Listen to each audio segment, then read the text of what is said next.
Hey, did you know that as soon as you dial 911 and hit the send button, that it starts recording immediately as you press send? Not when you hear the operator say hello or 911, how can I help, or what's your emergency? That's not when it starts recording. It's immediately when you activate that button. So it could be 1 second, it could be 10 seconds before you hear another person engage with you on that call, but it's recording. That's important because sometimes when people dial 911, they're talking, they're saying stuff that you may not want to be heard. Listen, have I ever told you about the time that I had a home invasion in my own house? I know I haven't. So come in, let's talk about it. And the reason I'm sharing this with you is so that you, not because it's actually going to happen to you or um, you need this because you just never know, basically, is what I'm saying. You never know. And you'll want to hear some of the tips and things that I learned from that home invasion that may be useful to you in a home invasion situation or just any situation. So come in, let me tell you about it because I want to share some tips with you that will be useful. So, when I experienced a home invasion, and by the way, this was several years ago, I'm fine, obviously, I'm here, but it was very traumatizing at that time. Again, it was several years ago. I was at my own house on a Tuesday morning, 10 o'clock, minding my own real estate business. I'm at my house in my home office, not really dressed because I'm not expecting anyone. So I'm in my office and Facebook is open because I'm, kind of halfway working, kind of halfway checking Facebook. And, when you kind of do extra multitasking stuff when you're at home doing your own business in your less than fully dressed for company. And I heard the doorbell ring. So I kind of looked out the window, and the way my home was, the awning over the front door, I didn't see anybody. So I kind of went downstairs and peeked around the corner, looked, and I don't recognize who the person is. So I ignored them because it's my business. I don't have to acknowledge someone who's at my door, and I'm not expecting anyone.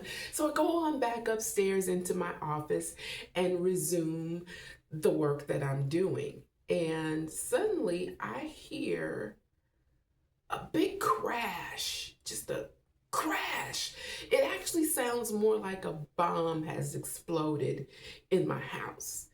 And I know something is terribly wrong, terribly, terribly wrong. And I look out the window again because there's a window in my office, and I see that there's a car there, but I don't know whose car it is. And I'm devastated, shocked, and scared.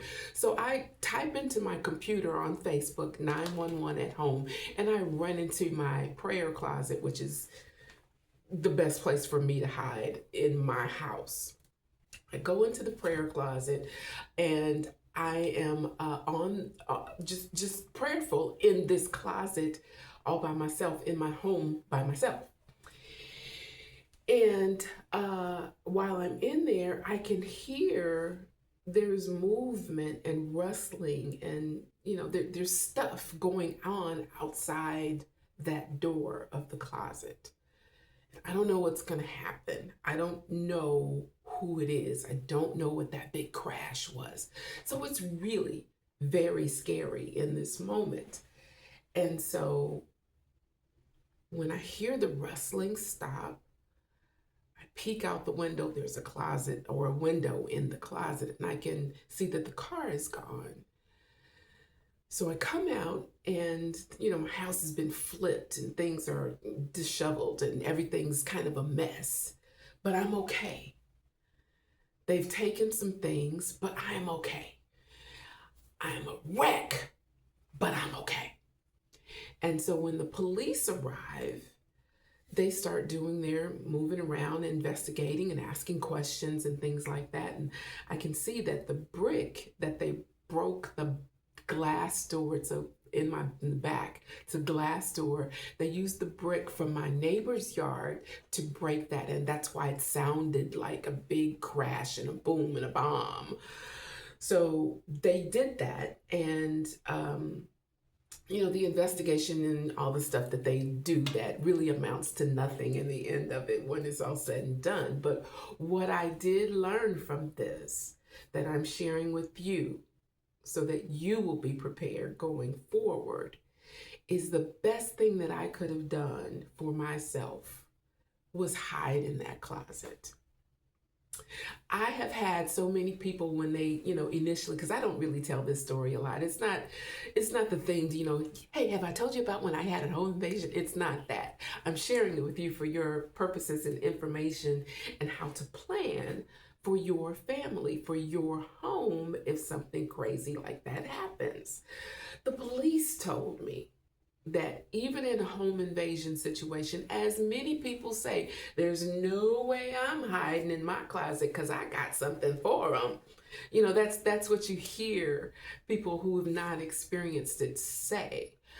You have people who have all kinds of things in their home for that occasion.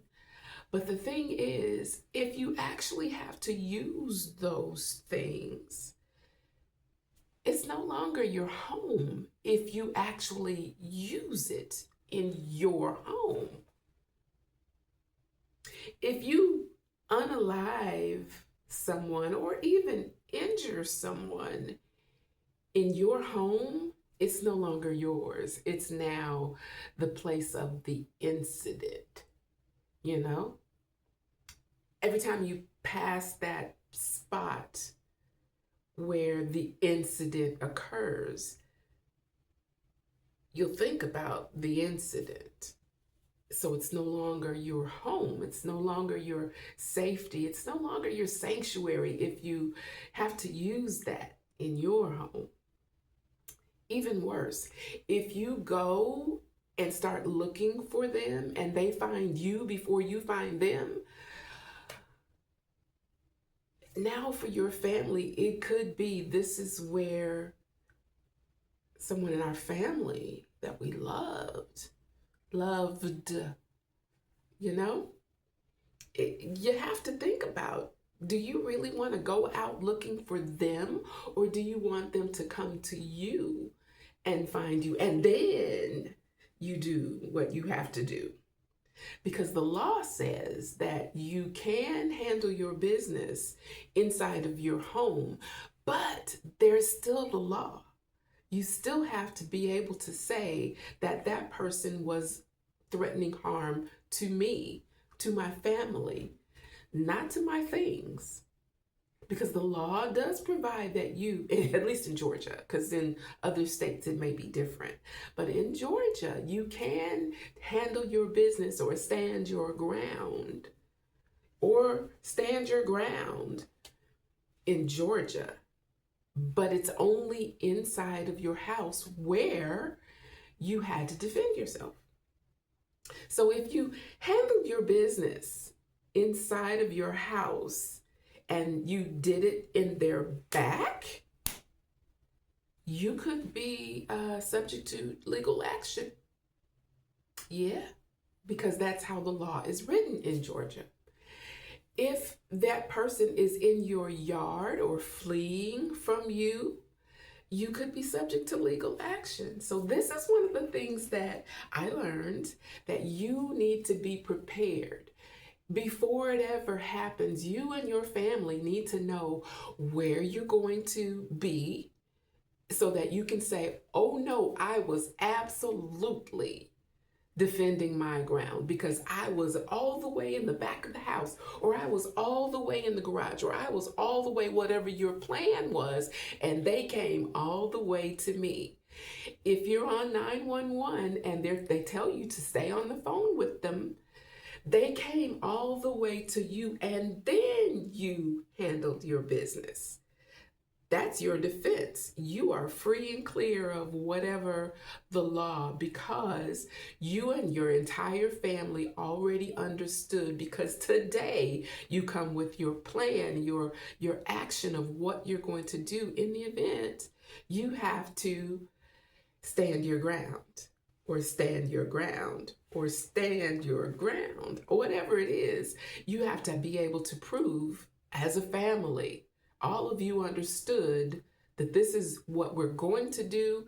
And in the event that you have to tell the story in a court, we all know what it was because we knew what it was before it ever happened. That makes sense? Of course it does. Because if you stand your ground and no one knows what actually happened, the chances of surviving in court are not as great. Yeah.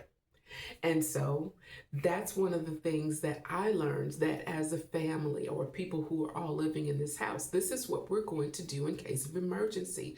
This is what standing our ground looks like for us. Not only for the safety, but for the peace of mind after something occurs. If it occurs, I want to still be here after it occurs, like I am. I am here telling you what happened in my home.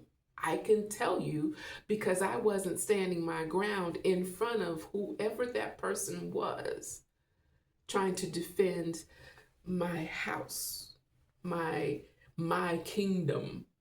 I was defending me by hiding in the closet. And I smiled because I'm still here telling you about it. Now, here's another thing that is safety for your family, keeping them safe, is an app called Life 360. I'm not promoting and trying to receive any kind of reward or remuneration from them. It's just one of the things that you want to have in case, just every day. It's an app on your phone. Everyone in your family is on the phone, and wherever they go, no matter where, you're able to find them.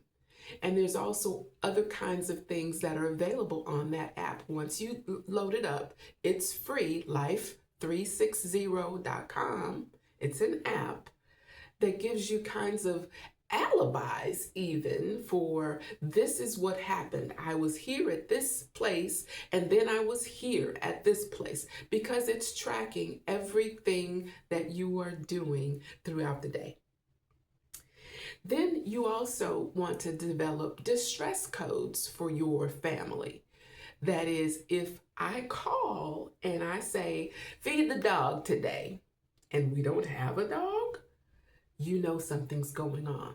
There's something that you need to give attention to because we don't have a dog. Why is Arvelyn saying feed the dog? And you need to get in action and figure it out. That's called a distress code, something that everybody in your family knows, and the person who might be in the room doesn't know. Distress codes.